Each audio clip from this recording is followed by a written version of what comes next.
Welcome to Charles Travels, the show where we explore the world and all its wonders, one story at a time. I'm your host, Charles, and I'm thrilled to have you joining me today as we embark on a journey of discovery and adventure. As we travel through life, we often find ourselves at crossroads, wondering whether to stay in the city or move to the countryside.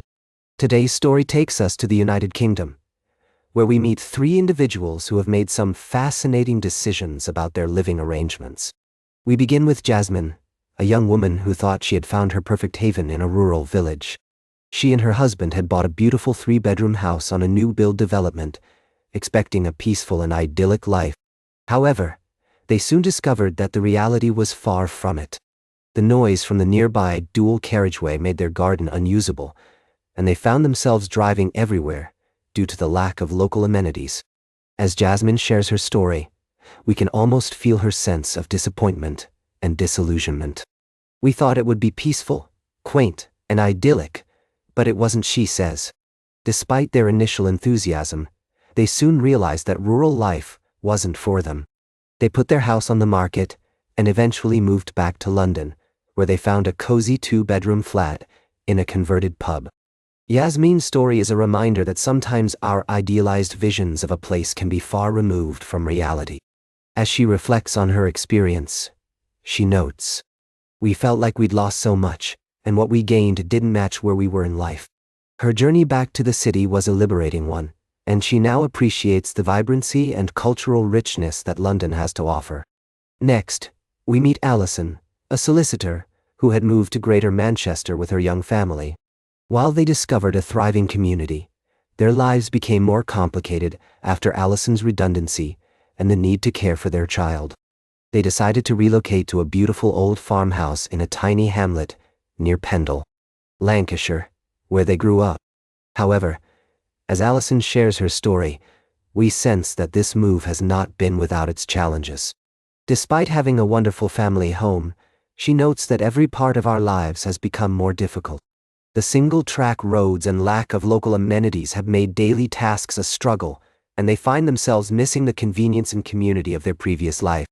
Lastly, we meet Jane, a 71-year-old author, who has lived in various places throughout her life. After experiencing both city and rural living, she's now settled on a town in Norfolk as her perfect compromise. As she reflects on her journey, she says, "At this point in my life, I need to see more trees and less concrete." Jane's story is a reminder that our needs and desires can change over time, and that sometimes it's necessary to reassess what we truly want from our living environment. As we conclude this segment, we're reminded that the decision of where to live is a deeply personal one. Whether we prefer the hustle and bustle of city life or the peace and tranquility of the countryside, there's no one-size-fits-all solution. As we continue on our travels, we'll encounter more stories of people who have made bold decisions about their living arrangements, each with its unique challenges and rewards. We'll be right back with more fascinating travel adventures on Charles Travels.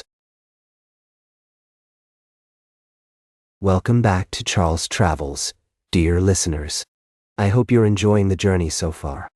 As we continue to explore the world and its many wonders, I'd like to take you to some incredible destinations that not only showcase natural beauty, but also highlight the importance of community-based tourism. Imagine yourself in the midst of a cloud forest in Ecuador, surrounded by mist-draped jungle, cascading waterfalls, and the sounds of exotic birds. The Santa Lucia Cloud Forest Reserve is a community-run eco-project that offers a unique opportunity to hike through this breathtaking landscape, swim beneath waterfalls, and savor home-cooked meals in cozy cabins. What's more, you'll be supporting local researchers as they track elusive Andean bears and assist with community outreach initiatives.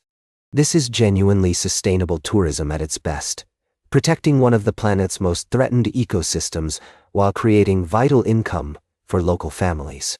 Or, picture yourself in Sicily, going beyond the clichés of The Godfather and exploring the vibrant city of Palermo with an anti-mafia walking tour. The AIDailyPress tour takes you through the streets, visiting businesses that refuse to pay protection money to the mafia, and sharing stories of those who have stood up against Cosa Nostra.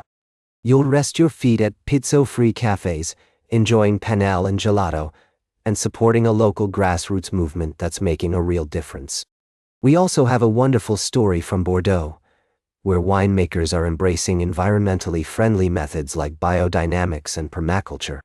At Château de la Dauphine, you can explore the organic vineyards, bayhives, and permaculture vegetables, and learn about the benefits of sustainable winemaking. And in Edinburgh, Mercat Tours Community Initiative is providing disadvantaged residents with access to historic attractions and tours, building a sense of pride and belonging among those who might otherwise be excluded. Lastly, let's travel to Kyrgyzstan, where you can stay with local families in traditional villages like Kizil-Oy, surrounded by red mountains and the Kokomiran River. You'll share meals, stories, and laughter with your hosts, and experience the warm hospitality of the Kyrgyz people.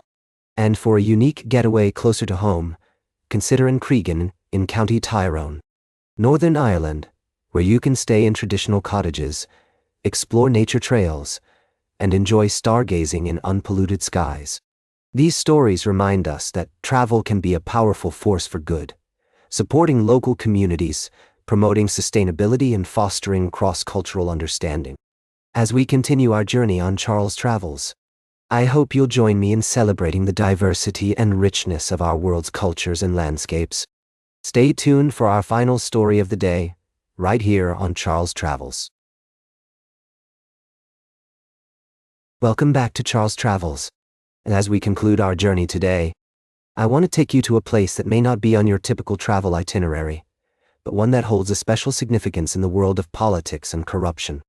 You see, folks, as travelers, we often seek out new experiences, cultures, and landscapes. But sometimes it's the stories of people and places that remind us of the complexities of our world.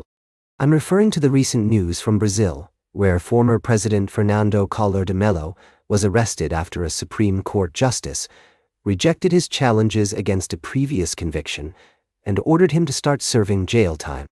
Now, you might be wondering what this has to do with travel, but bear with me for a moment. As I reflect on this story, I'm reminded of the importance of understanding the context and history of the places we visit.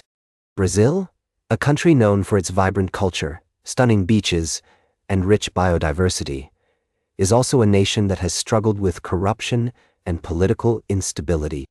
The story of President Collor, who was first elected in 1990 but impeached 2 years later amid a separate corruption scandal, serves as a reminder that even in the highest echelons of power, accountability and transparency are essential. As travelers, we often focus on the positive aspects of a place, and rightly so. We want to experience the beauty, the food, the music, and the warmth of the people. But it's also important to acknowledge the complexities and challenges that countries face, and to recognize that even in the most seemingly idyllic destinations, there may be underlying issues that need to be addressed. So, as we conclude our journey today, I want to leave you with a thought. As we travel, let's not just focus on the surface-level experiences, but also take the time to learn about the history, culture, and context of the places we visit. Let's engage with the people, ask questions, and seek to understand the complexities of the world around us. That's all for today's Charles Travels. Remember to like, share, and subscribe.